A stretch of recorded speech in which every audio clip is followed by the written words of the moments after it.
guys, welcome to my YouTube channel. My name is Lisa. If you're just coming across my YouTube channel, welcome. Please watch my other videos, like, comment and subscribe so that YouTube will share my videos with other people who would find value in it.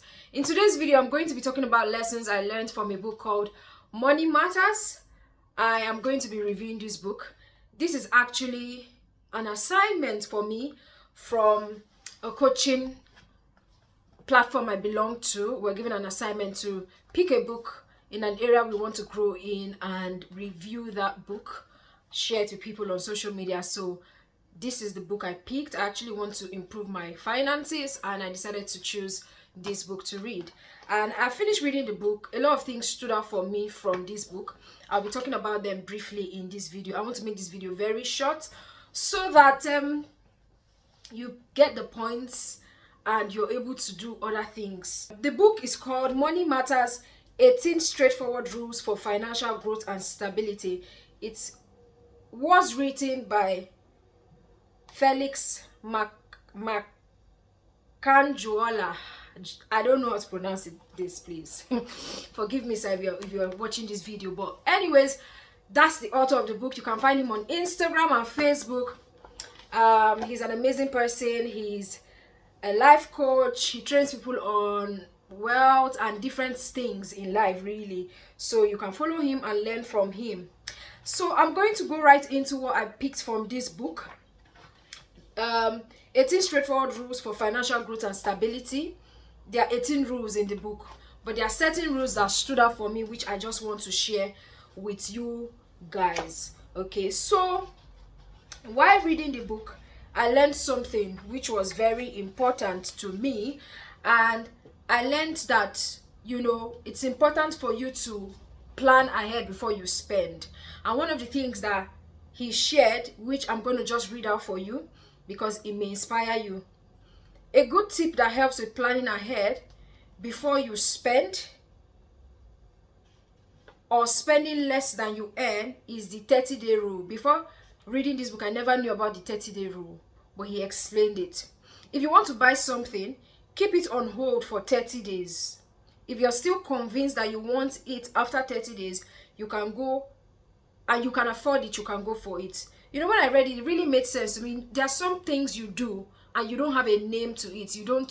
You're just doing it, but there's no name. But this 30-day rule really put a name to something that I practice sometimes. So last year, I had this plan to read physical books rather than ebooks because I wanted to reduce my screen time. And last year, I really reduced my screen time because I was reading more physical books and also reducing my time on social media, right? So because of my intention to read more of physical books than ebooks, I had some books that I put in my cart on Amazon, and I was like, I had a plan that, okay, in August I'll get this book, in September I'll get this book, I'll get this one.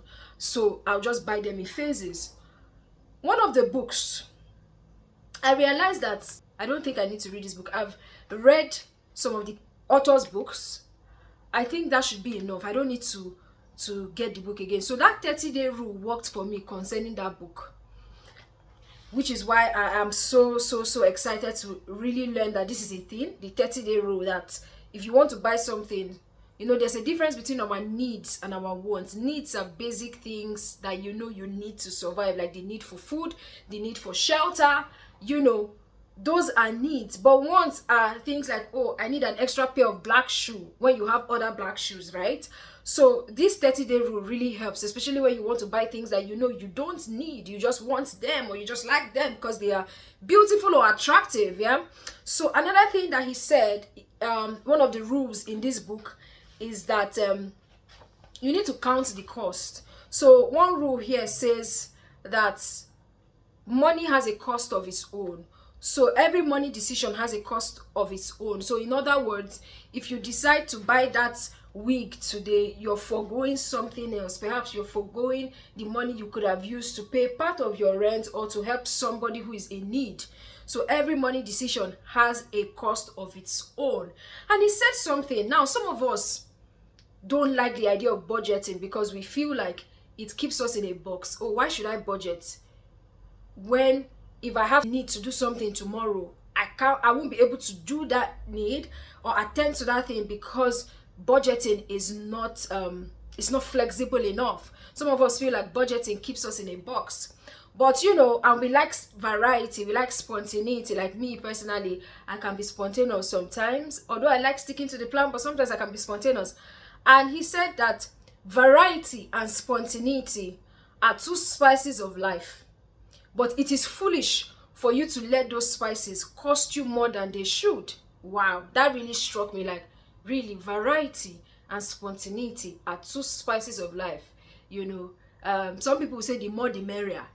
So yes, in as much as you want to be spontaneous, you want to have variety of clothes and shoes and go to all the countries of the world for vacation, don't let those spices make you spend more than you should.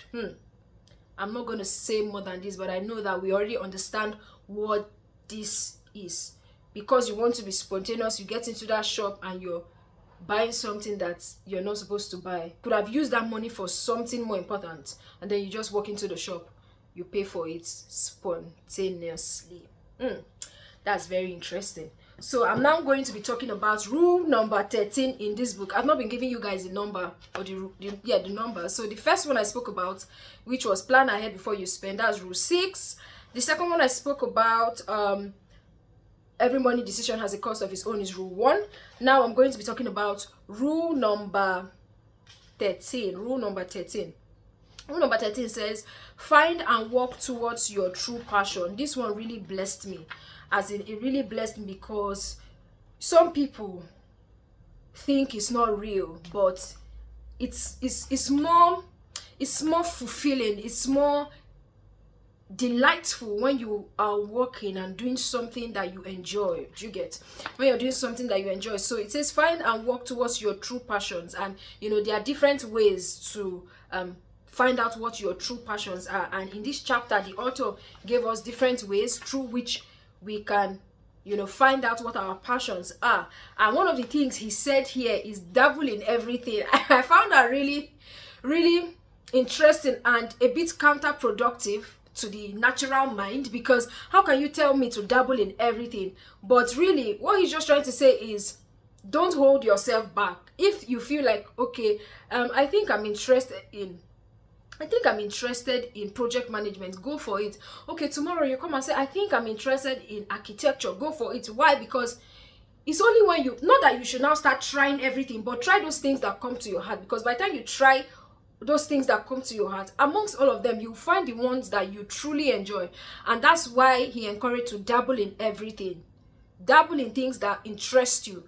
By the time you do it for a while, you might realize that, okay, this thing is not really something I'm interested in. I remember in 2021, I dabbled into pottery. I actually molded a pot with my hands and I took it to a potter. I think they are called potters, yeah? I took it to a potter. I looked for potters on the internet, people who have this place where you can burn your molded stuff and it becomes ceramic, all of those things. I looked for the person on social media and I contacted the person, and they don't know me from anywhere. Stranger, gracious Welsh woman invited me, allowed me to come to her house, took my pot into her burner, whatever it is, just to burn it. That was 2021 in the UK here.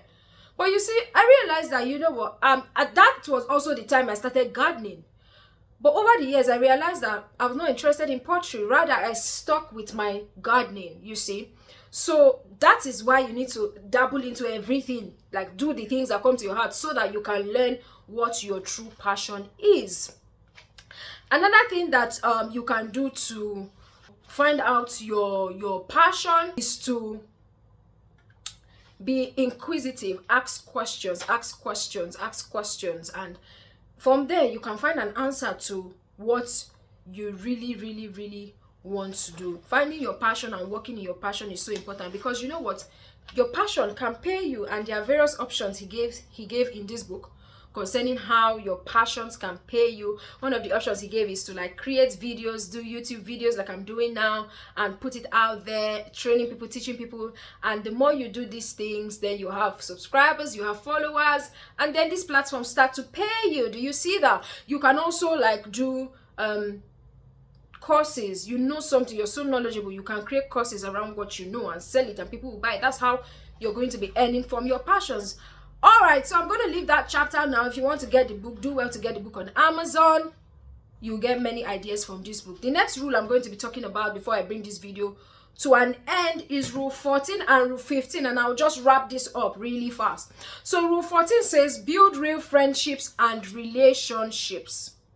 In increasing your finances and all that, relationship is so important. This is why people talk about networking, meeting new people, going to places where you meet new people, speaking to new people, telling people what you do. And these days we have a lot of ways to network. Apart from going to physical events, you can meet people on social media. Open your LinkedIn account, be active on LinkedIn, meet people on Instagram as well, even on Facebook. Every social media platform you can meet people. TikTok, everywhere is a channel of meeting new people, building real relationships and friendships. But it's also important for you to have physical events. So don't just stick to social media. Don't just stick to social media. Have physical events. So one of the things that he suggested here is to host parties. He said something, start having dinner parties and backyard barbecues on a regular basis. Man, this is so me, because I have a plan. It's a long-term goal. I know that a time will come in my life when I'll be having barbecues behind my house. I like all these kind of things. I like social events. They really excite me. And he's saying, when you're inviting people, don't invite the same old people. Rotate the people you invite. Wow, this is so interesting. So instead of me inviting the people I've always known, the people I knew since 2020, I can decide to go out of my way to invite people that I don't really talk to just because I want to build my network. Wow, that's amazing. And he says, don't just invite the same circles, mix the circle. This gives you a powerful opportunity to introduce people who may not know each other but actually have a lot in common. If you don't know where to start with your neighbors and your current friends. Another thing he said here is to keep in touch. Make a regular habit of keeping in touch with people.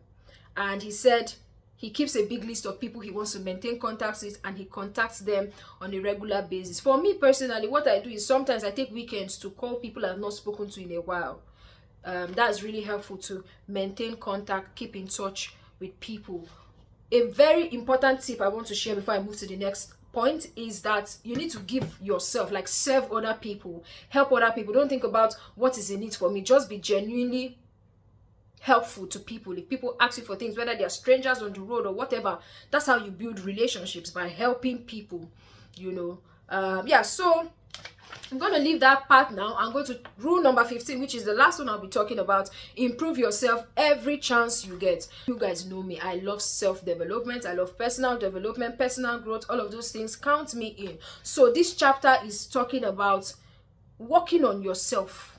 You need to work on your health. You need to work on your mind. Study, read, take materials, take resources. Go for meetings that would help you increase your knowledge and your understanding. In fact, one thing he said here really struck me, and I was like, wow. He was like, another effective way to improve yourself is to start a conversation with somebody whose idea is different from yours. He said, accept that criticism of an idea that you presented is not criticism of you, but of the idea itself. This really made me pause and think, because in the past, when people do not agree with my ideas, I used to think that they don't agree with me. But now this particular point is saying, no, it's not that they are criticizing you, they are criticizing the idea. So I can criticize your idea, you can criticize my idea, and we're still cool. It's just the idea we're talking about. And then he said you need to improve your transferable skills, like your communication skills, your creativity, your leadership. You need to improve. There are different things to improve. And you also need to improve your relationships. Look at ways through which you can nurture those relationships that you have, your significant other, perhaps your spouse or your friends. Look for ways through which you can ensure that you are taking care of those relationships and improving them day by day. So with that, I've come to the end of my review on this book. There's a lot to learn from the book. However, I just spoke about the key things that stood out for me when I read the book. So if you want to get the book, do well to get it on Amazon. Perhaps I'll put the link of that book in my description so you can get the book as well. And I hope that as you think about these things I've shared in this video, you go forward to listen to other resources on YouTube, read other books on money, on finances, that will help you improve your finances. Okay, all right guys, thank you so much for watching. Please do well to subscribe to my YouTube channel and even share this video with other people who you know it would benefit. Thank you. Have a nice day.